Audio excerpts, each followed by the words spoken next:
ప్రపంచ రాజకీయాల్లో శాశ్వత శత్రువులుండరు, శాశ్వత ప్రయోజనాలే ఉంటాయి అంటారు. ఆ మాటను మరోసారి నిజం చేస్తూ ప్రపంచాన్ని ఆశ్చర్యానికి గురిచేసే పరిణామం చోటు చేసుకుంది.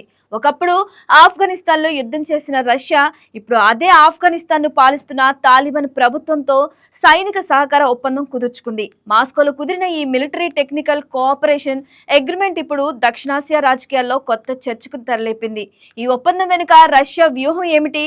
తాలిబాన్లకు దాంతో వచ్చే లాభం ఏంటి? పాకిస్తాన్ ఎందుకు ఆందోళన చెందుతుంది? భారత్కు ఇది నిజంగానే వ్యూహాత్మకంగా కలిసొచ్చే అంశమా? ఇప్పుడు చూద్దాం.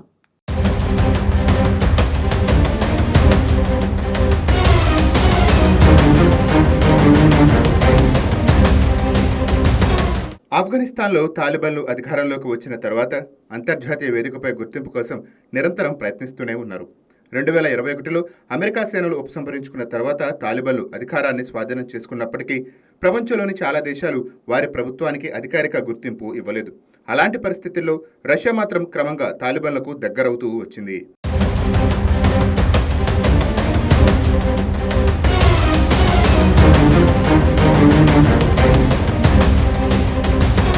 మొదట తాలిబాన్లపై ఉన్న ఉగ్రవాద సంస్థ ముద్రను తొలగించింది. ఆ తర్వాత అధికారికంగా తాలిబాన్ ప్రభుత్వాన్ని గుర్తించిన తొలి దేశంగా నిలిచింది. ఇప్పుడు మరో అడుగు ముందుకు వేసి సైనిక సాంకేతిక సహకార ఒప్పందంపై సంతకం చేసింది.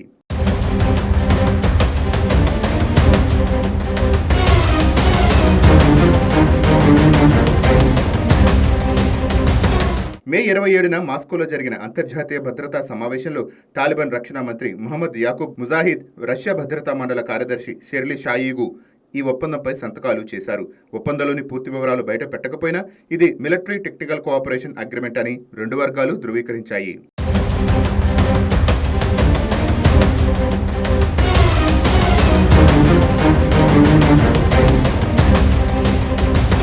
సాధారణంగా ఇలాంటి ఒప్పందాల్లో ఆయుధాల సరఫరా, సైనిక సాంకేతిక పరిజ్ఞానం బదిలీ, శిక్షణ, నిర్వహణ సేవలు, రక్షణ పరికరాల మరమ్మతులు, ఉమ్మడి అభివృద్ధి ప్రాజెక్టులు వంటి అంశాలు ఉంటాయి. తాజా సమాచారం ప్రకారం ప్రస్తుతం ఆఫ్ఘనిస్తాన్లో ఉన్న రష్యన్ తయారీ ఆయుధ వ్యవస్థల మరమ్మతులు, పునరుద్ధరీకరణ కూడా ఈ ఒప్పందంలో భాగంగా ఉండవచ్చునని తెలుస్తోంది.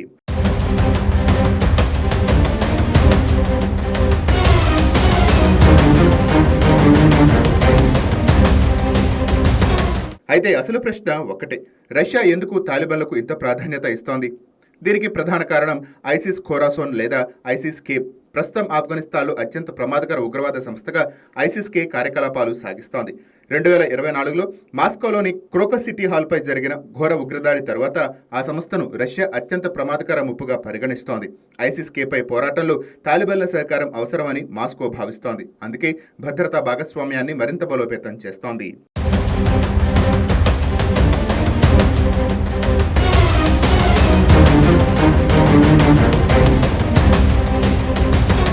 రెండో కారణం మధ్య ఆసియా, ఆఫ్ఘనిస్తాన్కు ఆనుకొని ఉన్న తజికిస్తాన్, ఉజ్బెకిస్తాన్, తుర్క్మెనిస్తాన్ వంటి దేశాలు రష్యా భద్రతా వ్యూహంలో కీలకమైనవి. ఆఫ్ఘనిస్తాన్లో అస్థిరత పెరిగితే దాని ప్రభావం నేరుగా ఆ దేశాలపై పడుతుంది. అందుకే ఆఫ్ఘనిస్తాన్లో స్థిరత్వాన్ని కాపాడుకోవటం రష్యాకు వ్యూహాత్మక అవసరంగా మారింది.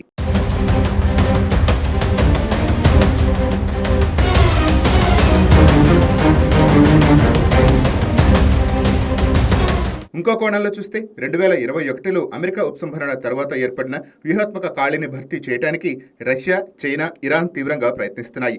తాలిబాన్లతో ఈ ఒప్పందం కూడా అదే వ్యూహంలో భాగమని నిపుణులు విశ్లేషిస్తున్నారు.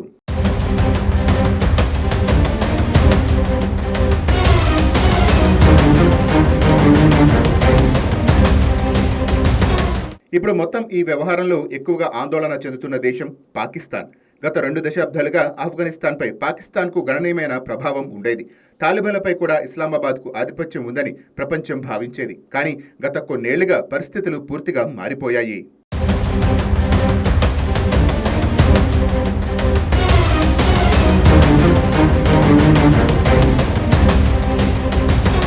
ప్రస్తుతం పాకిస్తాన్, తాలిబాన్ల మధ్య సంబంధాలు తీవ్ర ఉద్రిక్తంగా మారాయి. ముఖ్యంగా తెహ్రాకి ఈ తాలిబాన్ పాకిస్తాన్ లేదా టీటీపీ సమస్య ఇరు దేశాల మధ్య పెద్ద వివాదంగా మారింది. టీటీపీ ఉగ్రవాదులు ఆఫ్ఘనిస్తాన్లో ఆశ్రయం కల్పిస్తున్నారని పాకిస్తాన్ ఆరోపిస్తోంది. తాలిబాన్లు మాత్రం ఈ ఆరోపణలను ఖండిస్తున్నాయి.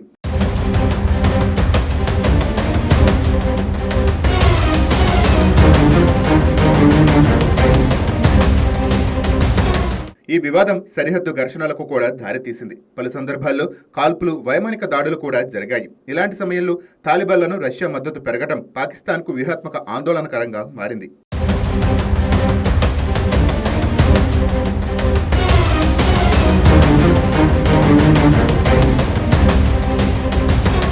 ఒకవేళ ఈ ఒప్పందం ద్వారా తాలిబాన్లకు ఆధునిక ఆయుధాలు, సైనిక సాంకేతికత, శిక్షణ అందితే వారి సామర్థ్యం మరింత పెరిగే అవకాశం ఉంది. అప్పుడు ఆఫ్ఘనిస్తాన్పై పాకిస్తాన్ ప్రభావం మరింత తగ్గవచ్చునని విశ్లేషకులు భావిస్తున్నారు.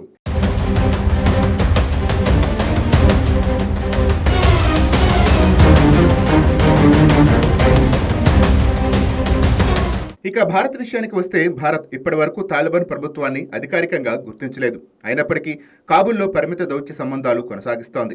మరోవైపు రష్యాతో భారత్కు దశాబ్దాలుగా బలమైన వ్యూహాత్మక భాగస్వామ్యం ఉంది. ఈ నేపథ్యంలో తాలిబాన్లపై పాకిస్తాన్ ప్రభావం తగ్గటం భారత వ్యూహాత్మక ప్రయోజనాలకు కొంతవరకు అనుకూలంగా మారవచ్చునని విశ్లేషకులు అభిప్రాయపడుతున్నారు. అయితే భారత్ ఇప్పటికీ జాగ్రత్తగా అడుగులు వేస్తోంది. ఎందుకంటే తాలిబాన్లతో సంబంధాల విషయంలో అంతర్జాతీయ సమీకరణాలు ఇంకా పూర్తిగా స్థిరపడలేదు.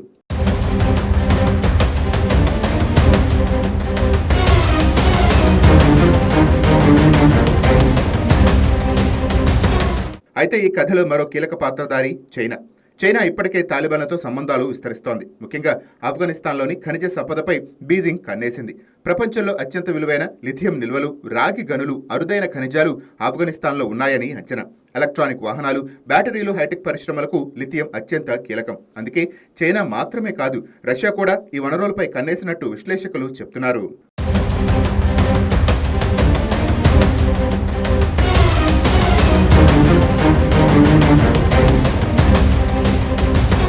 ఒకవేళ రష్యా, చైనా, తాలిబాన్ సమీకరణం మరింత బలపెడితే అది మధ్య ఆసియా, దక్షిణాసియా భౌగోళిక రాజకీయాలను ప్రభావితం చేసే అవకాశం ఉంది. ఇక్కడ మరో ముఖ్యమైన అంశం కూడా ఉంది. ఈ ఒప్పందం కేవలం సైనిక సహకారం మాత్రమే కాదు, తాలిబాన్ ప్రభుత్వానికి అంతర్జాతీయ చట్టబద్ధత పెంచే ప్రయత్నంగా కూడా దీనిని చూస్తున్నారు. ఇప్పటివరకు ప్రపంచం దూరంగా ఉంచిన తాలిబాన్లకు రష్యా ఒక పెద్ద దౌత్యవేదికను అందిస్తోంది. అంటే ఆఫ్ఘనిస్తాన్ను అంతర్జాతీయ రాజకీయాల్లో తిరిగి ప్రధాన పాత్రధారిగా నిలబెట్టే ప్రయత్నం జరుగుతోందని చెప్పవచ్చు.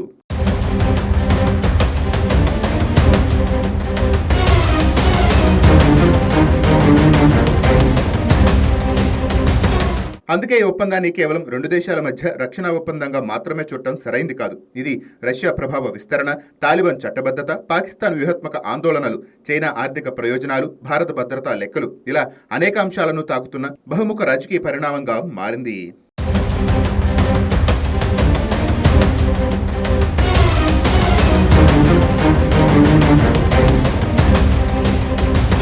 మొత్తానికి రష్యా తాలిబాన్ మిలిటరీ ఒప్పందం దక్షిణాసియా రాజకీయాల్లో కొత్త సమీకరణలకు నాంది పలుకుతుంది. ఒకప్పుడు యుద్ధ రంగంలో ఒకరిపై ఒకరు తుపాకులు ఎక్కుపెట్టిన రష్యా తాలిబాన్లు ఇప్పుడు భద్రత భాగస్వాములుగా మారటం ప్రపంచ రాజకీయాల్లో మారుతున్న స్వరూపానికి నిదర్శనం. ఈ ఒప్పందం వల్ల తాలిబాన్లకు అంతర్జాతీయ గుర్తింపు మరింత పెరిగే అవకాశం ఉంది.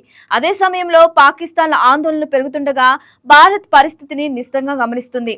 ప్రస్తుతం ఇది కేవలం ఒక సైనిక సహకార ఒప్పందంగానే కనిపిస్తున్నా భవిష్యత్తులో దక్షిణాసియా శక్తి సమీకరణను ప్రభావితం చేసే కీలక పరిణామంగా మారే అవకాశాలను మాత్రం ఎవరూ కొట్టిపారేయలేరు.